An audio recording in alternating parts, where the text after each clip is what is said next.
আসসালামু আলাইকুম। পাকিস্তানে একটি নোবেল পড়তে যাচ্ছি। নোবেলের নাম পীরে কামেল। লেখিকা উমের আহমেদ, অনুবাদ করেছেন রুশমিতা বিনতে মেহেদি।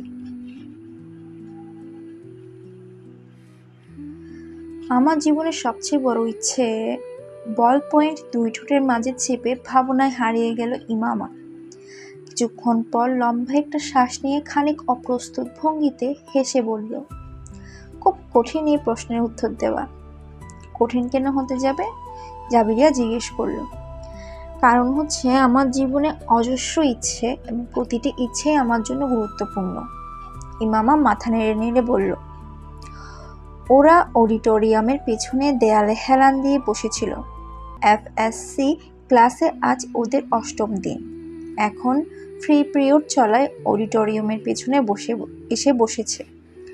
ঠিক তখন লবণ মেশানো বাদাম খেতে খেতে জাবেরিয়া প্রশ্ন তোলে, তোমার জীবনের সবচেয়ে বড় ইচ্ছে কি মামা? এমন প্রশ্নে কিছুটা অবাক হয়ে বান্ধবীর দিকে তাকিয়ে থেকে এর উত্তরের ভাবনায় হারিয়ে যায় ইমামা। আগে তুমি বলো, তোমার জীবনের সবচেয়ে বড় ইচ্ছে কি? এবার ও পাল্টা প্রশ্ন করলো। প্রশ্নটা যেহেতু আমি আগে করেছি সেহেতু তোমার আগে উত্তর দেওয়া উচিত। জাবেরিয়া ওর দিকে ঘাড় ফিরিয়ে বলল। আচ্ছা ঠিক আছে, আমাকে একটু ভাবতে দাও। ইমামা হার মেনে নিল সঙ্গে সঙ্গে। আমার জীবনের সবচেয়ে বড় ইচ্ছে, বিড়বিড় করেও, একটি ইচ্ছে হচ্ছে আমার জীবন যাতে ভীষণ লম্বা হয়। কেন? জাবেরিয়া হেসে জিজ্ঞেস করে। মাত্র 50-60 বছরের জীবন আমার কাছে খুব ছোট মনে হয়। মানুষকে অন্তত 100 বছর বাঁচতে দেওয়া উচিত পৃথিবীতে। আমি তো এত কি করতে চাই যে যদি তাড়াতাড়ি মরে যায় আমার জীবনের সব ইচ্ছে অপূর্ণ রয়ে যাবে। বাদামের একটি দানা মুখে দিয়ে বলল মামা। আচ্ছা, আর কি? জাবেরিয়া আবার জিজ্ঞেস করে। আর হচ্ছে আমি আমার দেশের সবচেয়ে বড় ডাক্তার হতে চাই, সেরা আই স্পেশালিস্ট। যখন পাকিস্তানে আই সার্জারির ইতিহাস লেখা হবে তখন যাতে আমার নাম টপ অফ দ্য লিস্ট হয়। ইমামা হেসে আকাশের দিকে তাকালো। যদি কখনো এমন হয় যে তুমি ডাক্তার হতে পারলে না তখন? জাবেরিয়া বলল। কারণ সর্বোপরি এটা মেরিট ও ভাগ্যের উপর নির্ভর করছে। আমাদের ইচ্ছের ক্ষমতা নেই এখানে। সম্ভবই না। আমি এত চেষ্টা করছি যে মেরিট লিস্টে আমার নাম থাকবেই। তাছাড়া আমাদের পারিবারিক আর্থিক অবস্থা যেমন, তাতে এখানের কোনো মেডিকেল কলেজে চান্স না পেলে বাবা মা আমাকে বাহিরে পাঠিয়ে দিবে। তারপরও যদি কখনো এমন হয় যে তুমি ডাক্তার হতে পারলে না তখন কি করবে? হতেই পারে না। এটা আমার জীবনের সবচেয়ে বড় ইচ্ছে। এই প্রফেশনের জন্য আমি সব ছাড়তে পারি। এটা আমার স্বপ্ন। মানুষ কিভাবে তার স্বপ্ন ছেড়ে দিতে পারে? ইম্পসিবল। ইমামা অবিশ্বাস্য ভঙ্গিতে মাথা নেড়ে হাতের তালুতে থাকা আরেকটি বাদামের দানা মুখে তুলে নেয়। জীবনের অসম্ভব বলতে কিছু নেই। যে কোনো মুহূর্তে যে কোনো কিছু হয়ে যাওয়া সম্ভব। ধরো তুমি ডাক্তার হতে পারলে না, তখন কি করবে? মানে কিভাবে রিয়েক্ট করবে? ইমামা ভাবে, প্রথমত আমি অনেক কাঁদবো, অনেক বেশি, অনেক দিন যাবত, তারপর মরে যাব। জাবেরিয়া অট্ট হাসিতে ফেটে পড়ল। কিছুক্ষণ আগেই বললে লম্বা জীবন চাই, এখন বলছো বেঁচে থেকে করবোটা কি? আমার সব প্ল্যানই মেডিকেলে নিজের ক্যারিয়ারকে ঘিরে। এটা জীবন থেকে হারিয়ে গেলে বাকি থাকবেই কি? এর মানে তোমার একটা বড় ইচ্ছে আরেকটা বড় ইচ্ছেকে শেষ করে দেবে? হ্যাঁ, এটাই ধরে নিতে পারো। মানে দাঁড়ায় তোমার সবচেয়ে বড় ইচ্ছে ডাক্তার হওয়া, লম্বা জীবন পাওয়া নয়, তাই না? বলা যেতে পারে। আচ্ছা বলো, ডাক্তার হতে না পারলে মরবে কিভাবে? আত্মহত্যা করবে নাকি স্বাভাবিক মৃত্যু? জাবেরিয়া বেশ আগ্রহ নিয়ে জিজ্ঞেস করলো। স্বাভাবিক মৃত্যুই, আত্মহত্যা তো অসম্ভব। ইমামা ভাবলেশহীন ভঙ্গিতে উত্তর দেয়। যদি স্বাভাবিক মৃত্যু না আসে তাহলে? মানে আমি বলতে চাইছি তোমার ইচ্ছে অনুযায়ী স্বাভাবিক মৃত্যু যদি তাড়াতাড়ি না আসে তাহলে কি ডাক্তার না হতে পেরেও লম্বা জীবন কাটাবে তুমি? না, আমি জানি ডাক্তার হতে না পারলে খুব তাড়াতাড়ি মরে যাব। এত কষ্ট পাবো যে আমার পক্ষে বাঁচা সম্ভব হবে না। ইমামা ধীর বিশ্বাসের সাথে বলল, তুমি যে পরিমাণ হাসি খুশি মানুষ তাতে আমার বিশ্বাস হয় না তুমি কখনো এত দুঃখী হতে পারো যে কাঁদতে কাঁদতে মরেই যাবে, তাও শুধু ডাক্তার হতে পারোনি বলে। সাউন্ডস ফানি, জাবেরিয়া ইয়ার্কি সুরে বলল। তুমি এখন আমার কথা ছাড়ো, নিজের কথা বলো। তোমার জীবনের সবচেয়ে বড় ইচ্ছে কি? ইমামা প্রসঙ্গ পাল্টে বলল। আরে থাকবে কেন, বলো আমাকে। তোমার খারাপ লাগবে, জাবেরিয়া সংকোচ নিয়ে বলল। ইমামা অবাক হয়ে জিজ্ঞেস করলো, আমার কেন খারাপ লাগবে? জাবেরিয়া চুপ রইল। এমন কি বিষয় যা আমার খারাপ লাগবে? ইমামা আবার জিজ্ঞেস করে। খারাপ লাগবে তোমার, জাবেরিয়া আবার মৃদু আওয়াজ বলল। তোমার জীবনের সবচেয়ে বড় ইচ্ছের সাথে আমার কি সম্পর্ক যে তা শুনলে খারাপ লাগতে পারে? ইমামা ভীষণ অবাক হয়ে জিজ্ঞেস করে। কোনোভাবে তোমার ইচ্ছে এটা না তো যে আমি যেন ডাক্তার হতে না পারি? হঠাৎ কিছুক্ষণ আগের কথা মনে পড়ে ওর। জাবেরিয়া হাসে। আরে না, জীবনে শুধু ডাক্তার হওয়ার মাঝে সীমাবদ্ধ নয়, জীবনে এর চেয়ে বহুগুণ গুরুত্বপূর্ণ বিষয় রয়েছে, কিছুটা দার্শনিক ভঙ্গিতে বলল ও। দাদাই ফেলা বন্ধ করে বলো আমাকে, তোমার সবচেয়ে বড় ইচ্ছে কি? ইমামা বলল। কথা দিচ্ছি আমি খারাপ লাগাবো না। নিজের হাতে জাবেরিয়ার দিকে বাড়িয়ে দেও। কথা দেওয়ার পরও আমার ইচ্ছে শুনে তুমি রেগে যাবে। এর চেয়ে ভালো হয় যদি আমরা অন্য কিছু নিয়ে কথা বলি, জাবেরিয়া বলল। আচ্ছা, আন্দাজ করতে দাও। তোমার এই ইচ্ছের সঙ্গে আমার জীবনে গুরুত্বপূর্ণ কিছু সম্পর্কিত, রাইট? ইমামা ভেবে ভেবে বলল। জাবেরিয়া মাথা নেড়ে সায় জানায় বান্ধবীর কথায়। এখন প্রশ্ন আসে, আমার জীবনে এমন কি গুরুত্বপূর্ণ রয়েছে যে? কথার মাঝে থেমে যায় ইমামা। যতক্ষণ পর্যন্ত তোমার ইচ্ছের ধরন না জানতে পারছি ততক্ষণ পর্যন্ত কিছু আন্দাজ করেও ঠিকমতো বের করতে পারবো না। বলো না জাবেরিয়া, প্লিজ। আমার ভেতরে এখন অস্থির হয়ে উঠছে, অনুরোধ করলো ও। জাবেরিয়া কিছুক্ষণ ভাবে। ইমামা ততক্ষণ মনোযোগ দিয়ে তাকিয়ে রইল। কিছুক্ষণের নীরবতার পর জাবেরিয়া মাথা তুলে তাকায়। প্রফেশনের বাইরে এই মুহূর্তে আমার জীবনে শুধু একটা বিষয়ের গুরুত্ব রয়েছে। তুমি যদি সে প্রসঙ্গে কিছু বলতে চাও বলতে পারো। খারাপ লাগবে না আমার, ইমামা হুট করে গম্ভীর হয়ে বলল। জাবেরিয়া অবাক দৃষ্টিতে তাকায়। ইমামা আঙ্গুলে থাকা একটা আংটির দিকে তাকিয়ে আছে। হালকা হাসে জাবেরিয়া। আমার জীবনের সবচেয়ে বড় ইচ্ছে এই যে, তুমি নিজের ইচ্ছার কথা বলল ও। ইমামার চেহারা বিবর্ণ হয়ে গেল তা শুনে। ও অবাক হয়েছে নাকি ধাক্কা খেয়েছে জাবেরিয়া ঠিক আন্দাজ করতে পারল না, কিন্তু চেহারার অভিব্যক্তি বলে দিচ্ছিল জাবেরিয়ার মুখ থেকে বের হওয়া কথা ওর কথা অনুমানের চেয়েও বেশি প্রভাব ফেলেছে ইমামের উপর। আমি বলেছিলাম তোমার খারাপ লাগবে, জাবেরিয়া সাফাই দেওয়ার চেষ্টা করলো, কিন্তু ইমামা কিছু না বলে কেবল জাবেরিয়ার দিকে তাকিয়ে রইল।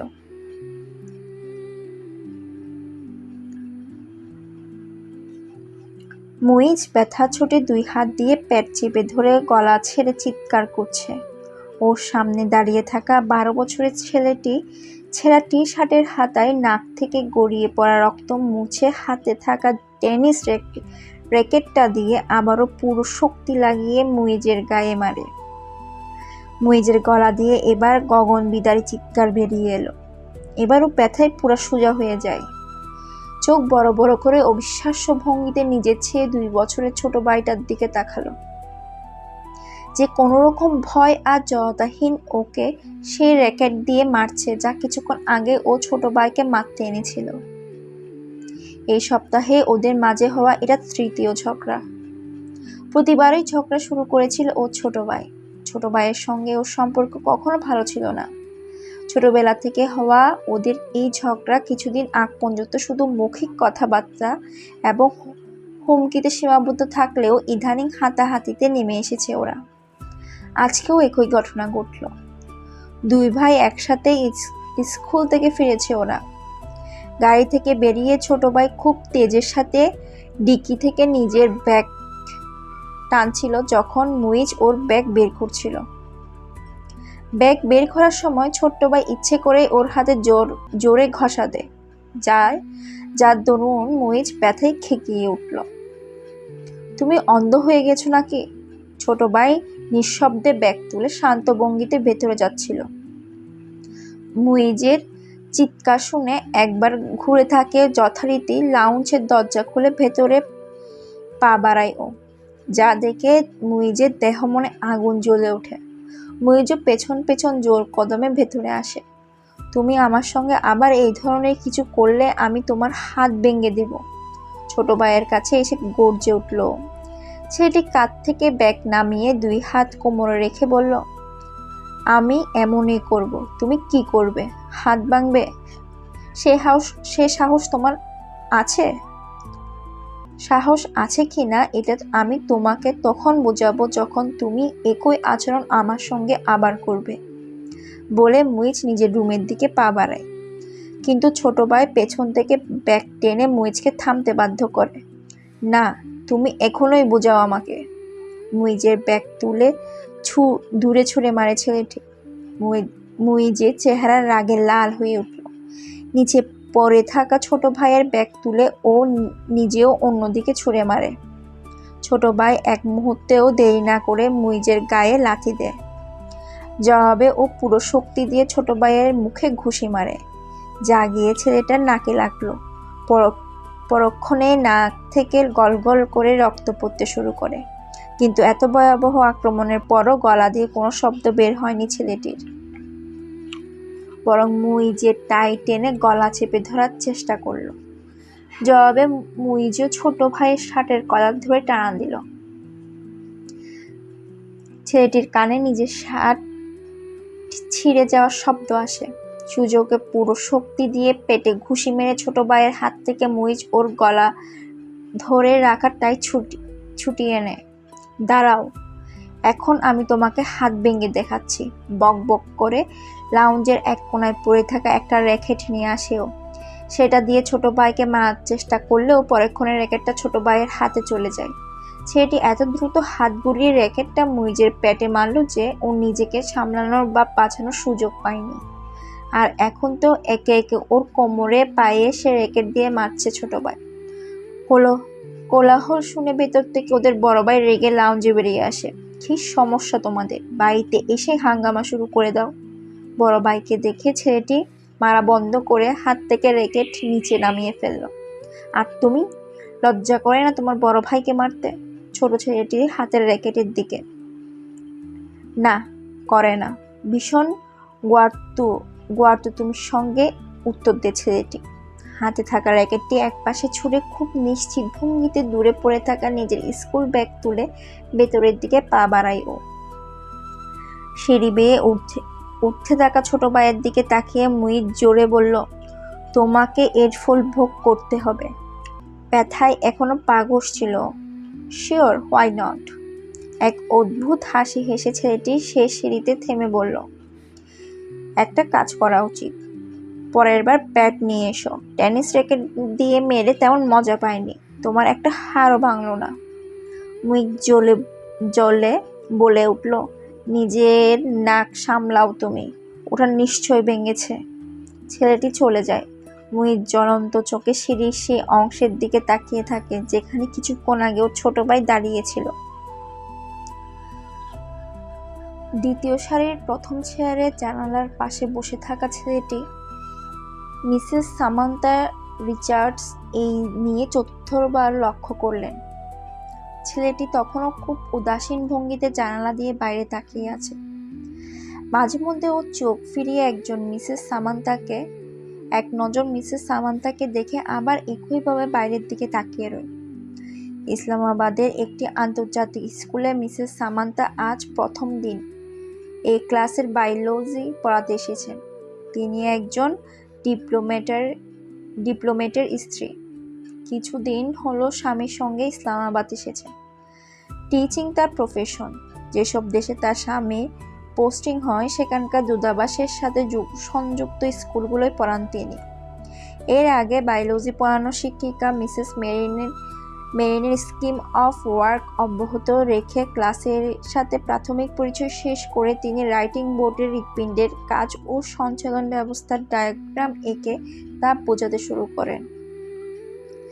ডায়াগ্রাম ব্যাখ্যা করার সময় প্রথম খেয়াল করলেন ছেলেটি বাইরে তাকিয়ে আছে। পুরনো টেকনিক অবলম্বন করে তিনি ওর দিকে চোখ স্থির করে পড়ানো বন্ধ করে দিলেন। ক্লাস জুড়ে নিস্তব্ধতা নেমে আসে, যা টের পেয়ে ছেলেটি মাথা ঘুরিয়ে ভেতরে তাকায়। মিসেস সামান্তার সাথে ওর চোকাচুকি হয়। একটু হেসে তিনি আবার লেকচার শুরু করেন। পড়ানোর ফাঁকেও কিছুক্ষণ যাবৎ ছেলেটির উপর চোখ রাখলেন তিনি। ও এখন সামনে থাকা নোটবুকে কিছু লেখায় ব্যস্ত। মিসেস সামান্তা ছেলেটির উপর থেকে চোখ সরিয়ে পুরো ক্লাসে মনোযোগ দিলেন। ভাবলেন যথেষ্ট বিব্রত হয়েছে ছেলেটি, আর বাইরে থাকাবে না। কিন্তু মাত্র 2 মিনিট যেতে আবার ওকে জানালার বাইরে তাকানোয় মনোযোগী পান। পড়ানো থামিয়ে দেন তিনি। ছেলেটিও অনিচ্ছা সত্ত্বেও ঘাড় ঘুরিয়ে তার দিকে তাকায়। এবার সামান্তা না হেসে গম্ভীর দৃষ্টিতে তাকালেন। কিছুক্ষণ পেরিয়ে যাওয়ার পর আবার রাইটিং বোর্ড থেকে চোখ সরিয়ে দেখলেন ছেলেটি একইভাবে জানালার বাইরে তাকানো। না চাইতেও তার চেহারায় কিছুটা রাগ ফুটে উঠল। বিরক্ত হয়ে চুপ করে যান তিনি। তার চুপ হয়ে যাওয়া টের পেয়ে ছেলেটি জানালা থেকে চোখ সরিয়ে ভেতরে তাকায়। ওর কপালেও এবার খানিক বিরক্তির ভাঁজ। এক নজর আর চোখে মিসেস সামান্তার দিকে তাকিয়ে নিজস্ব গতিতে আবার বাইরের দিকে তাকায় ও। ছেলেটির আচরণ এত অসম্মানজনক ছিল যে তার চেহারা লাল হয়ে উঠল। সালার, কি দেখছো তুমি? কড়া গলায় জিজ্ঞেস করলেন। নাথিং, এক শব্দের উত্তর। ছেলেটিও তীক্ষ্ণ চোখে তাকানো। তুমি জানো আমি কি পড়াচ্ছি? মিসেস সামান্তা জিজ্ঞেস করলেন। হোপসো, বিশেষ রূঢ় ভঙ্গিতে বলল ও। মিসেস সামান্তা হাতে থাকা মার্কারের ক্যাপ বন্ধ করে টেবিলে ছুঁড়ে মারলেন। যদি তাই হয়, এখানে এসে ডায়াগ্রাম এঁকে লেবেল করো। স্পঞ্জ দিয়ে রাইটিং বোর্ড মুছতে মুছতে বললেন তিনি। ছেলেটির মুখ থেকে ভেতরকার মনোভাব বোঝা যাচ্ছিল না। মিসেস সামান্তা ক্লাসে থাকা ছাত্রছাত্রীদেরকে নিজেদের মধ্যে দৃষ্টি বিনিময় করতে দেখেন। ছেলেটি শীতল চোখে তার দিকে তাকানো। যখন তিনি রাইটিং বোর্ডে থাকা শেষ অংশটুকু মুছে ফেললেন, ও এক ঝটকায় চেয়ার ছেড়ে উঠে দাঁড়ায়। দ্রুত পায়ে গিয়ে টেবিলের উপরে পড়ে থাকা মার্কার তুলে বিদ্যুৎ গতিতে ডায়াগ্রাম আঁকতে শুরু করে। পুরো 2 মিনিট 57 সেকেন্ড পর ক্যাপ বন্ধ করে ছেলেটি মার্কারটা ঠিক সেভাবে টেবিলের উপর ছুড়ল যেমনটা মিসেস সামান্তা করেছিলেন, এবং তার দিকে না তাকিয়ে নিজের চেয়ারে এসে বসল। মিসেস রিচার্ড ওর মার্কার ছোড়া বা নিজের চেয়ারে চলে যাওয়া কিছুই দেখলেন না। তিনি শুধু অবিশ্বাস্য চোখে রাইটিং বোর্ডে 3 মিনিটেরও কম সময়ে আঁকা সেই লেভেল ডায়াগ্রামটি দেখলেন, যা আঁকতে তার 10 মিনিট লেগেছিল। অথচ এটা তার ডায়াগ্রামের তুলনায় বেশি ভালো। কোথাও ছোট্ট কোনো ভুলও খুঁজে বের করতে পারলেন না তিনি। খানিক বিব্রত হয়ে ঘাড় ফিরিয়ে ছেলেটির দিকে তাকালেন তিনি। ঠিক আবারও জানালা দিয়ে বাইরে তাকিয়ে আছে ও। ওয়াসিম এ নিয়ে তৃতীয়বার দরজায় নক করে। এবার ভেতর থেকে ইমামার গলা শোনা গেল। কে? ইমামা, আমি। দরজা খোলো। ওয়াসিম দরজা থেকে হাত সরিয়ে নেয়। ভেতরে নীরবতা নেমে আসে। কিছুক্ষণ পর দরজার লক খোলার শব্দ হয়। ওয়াসিম হ্যান্ডেল ঘুরিয়ে দরজা খোলে। ইমামা বাইরের দিকে পিঠ করে বিছানার দিকে আগায়। এই সময়ে আমার কাছে কি তোমার? এত তাড়াতাড়ি দরজা বন্ধ করলে? মাত্র 10টা বাজে। ওয়াসিম রুমে ঢুকতে ঢুকতে বলল। ঘুম পাচ্ছিল আমার, এই জন্য। মামা বিছানায় বসলো। বোনের চেহারা দেখে আটকে উঠে ওয়াসিম, তুমি কাঁদছিলে? মুখ থেকে বেরিয়ে এলো এই প্রশ্ন। ইমামার চোখ লাল হয়ে ফুলে উঠেছে। ভাইয়ের কাছ থেকে এটাই লুকানোর চেষ্টা করছিল। কাঁদেনি, একটু মাথা ব্যথা করছে। হাসার চেষ্টা করে। ওয়াসিম পাশে বসে বোনের হাত ধরে টেম্পারেচার চেক করে। দেখি জ্বর আসেনি তো আবার? একটু পর হাত ছেড়ে দিয়ে বলল, না, জ্বর আসেনি। ট্যাবলেট নিয়েছি। আচ্ছা, ঘুমাও তাহলে। আমি কথা বলতে এসেছিলাম, কিন্তু এই অবস্থায় কি বলবো? ওয়াসিম সামনে পা বাড়ায়। ভাইকে আটকানোর চেষ্টা করলো না ইমামা, বরং পেছন পেছন গিয়ে ওয়াসিম বের হতে দরজা লক করে নেও। আবার বিছানায় এসে উপর হয়ে শুয়ে বালিশে মুখ লুকিয়ে হেঁচকি তুলে কাঁদতে থাকে।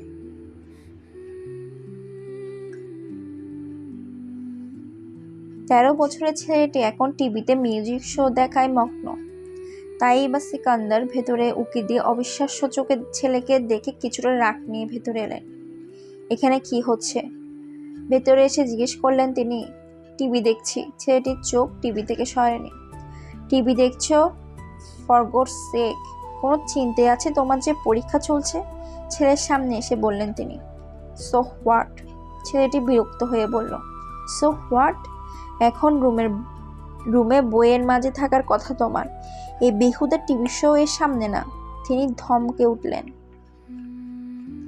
আমার যতটুকু পড়ার আমি তা পড়েছি, আপনি এখন সামনে থেকে সরুন। ছেলেটি কণ্ঠে বিরক্তি। তারপরও উঠে ভেতরে গিয়ে পড়তে বসো। টিভির সামনে থেকে নড়লেন না একটুও। না, আমি এখান থেকে উঠব না, গিয়ে পড়তে বসবো। আমার স্টাডি এক্সাম, আমার মাথা ব্যথা, আপনার না। যদি পড়াশোনা নিয়ে তোমার এতই মাথা ব্যথা থাকতো তাহলে এখন তুমি এখানে বসে থাকতে। Step aside. ছেলেটি মায়ের কথা অগ্রাহ্য করে অভদ্রভাবে হাতের ইশারায় সরতে বলে। তোমার বাবা এলে তার সাথে কথা বলবো আমি। তিনি হুমকি দেওয়ার চেষ্টা করলেন। এখনই কথা বলুন, কি হবে? বাবা কি করবে? যখন বলছি যতটুকু প্রস্তুতি নেওয়ার আমি তার নিয়েছি, তাহলে আপনার সমস্যা কোথায়? এটা তোমার বার্ষিক পরীক্ষা, মাথায় রাখা উচিত। তিনি হঠাৎ গলার সুর নরম করে বললেন।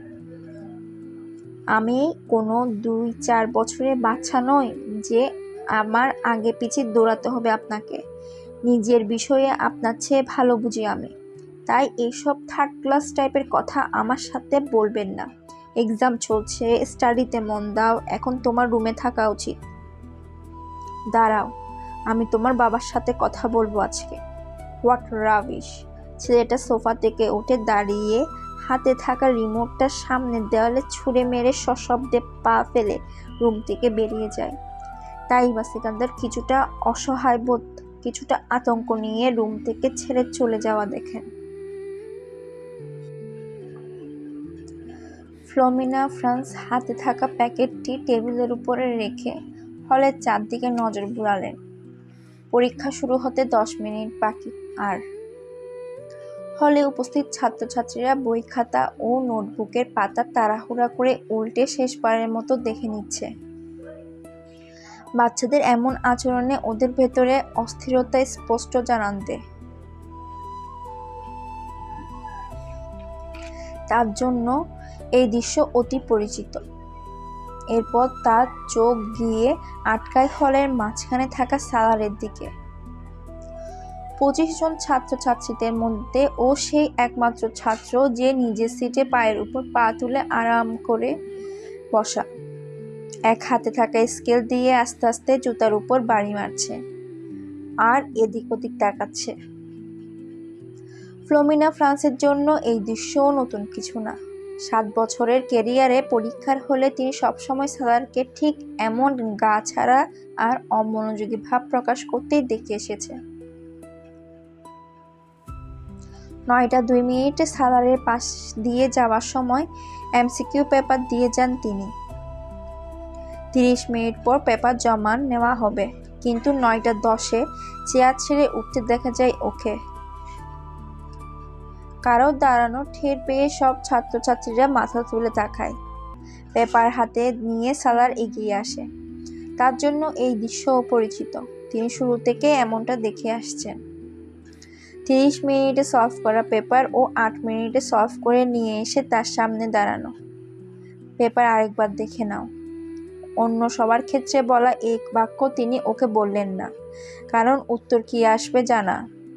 আমি দেখেছি। এরপরও জোর করা হলে পেপার নিয়ে গিয়ে চেয়ারের হাতলের উপর রেখে 2 হাত বুকে ভাঁজ করে বসে থাকবে ও।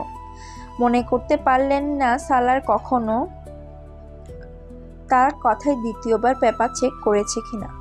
তাছাড়া তিনি স্বীকার করেন এর প্রয়োজনও নেই।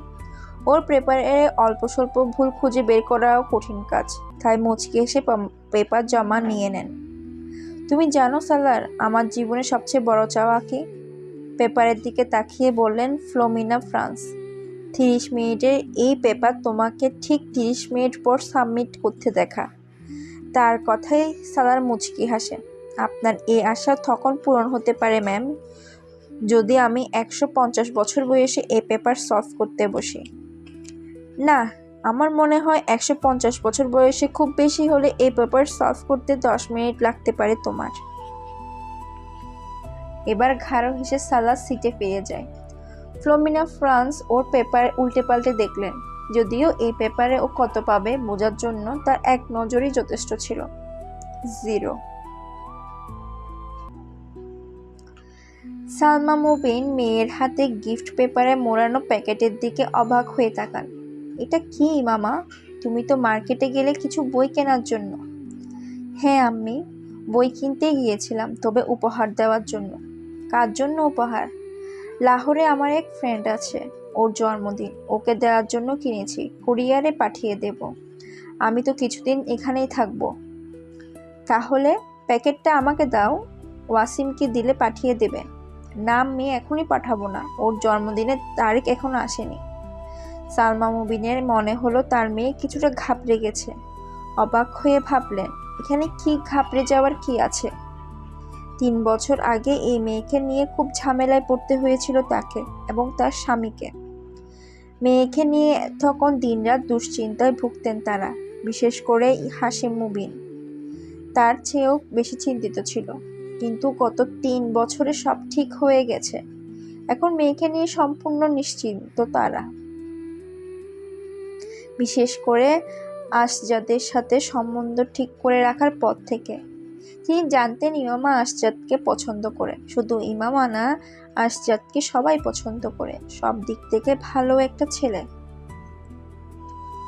এটাও জানতেন যে আসজাদের সাথে সম্বন্ধ পাকা হওয়ায় তার মেয়ে অনেক খুশি হয়েছে, কারণ আসজাদ ও ইমামার মাঝে আগে থেকে একটা ভালো বন্ধুত্ব ছিল। কিন্তু ইদানিং তার মনে হচ্ছে সময়ের সাথে সাথে ইমামা ভীষণ চুপচাপ হয়ে যাচ্ছে। আগে এমন ছিল না মেয়েটা, কিন্তু এখন তো আর স্কুলে যাওয়া বাচ্চা নেই, মেডিকেল কলেজের স্টুডেন্ট, সময়ই বা কই ওর হাতে। এইসব ভেবে নিজেকে সান্ত্বনা দিয়ে রাখেন তিনি। ইমামা তার ছোট্ট মেয়ে, বড় 2 মেয়ের বিয়ে হয়ে গিয়েছে, এক ছেলেকেও বিয়ে করিয়ে ফেলেছেন।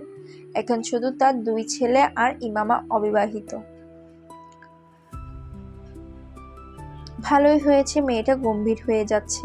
মেয়েদের গাম্ভীর্য সুন্দর ব্যাপার, যত তাড়াতাড়ি নিজের দায়িত্ব বুঝে নেয় ততই ভালো। দীর্ঘশ্বাস ফেলে মেয়ের উপর থেকে চোখ সরিয়ে নেন। ইমামা ছুটি কাটাতে এসেছে, যতদিন ও এখানে থাকবে তার নজর ওর উপরে স্থির রইবে।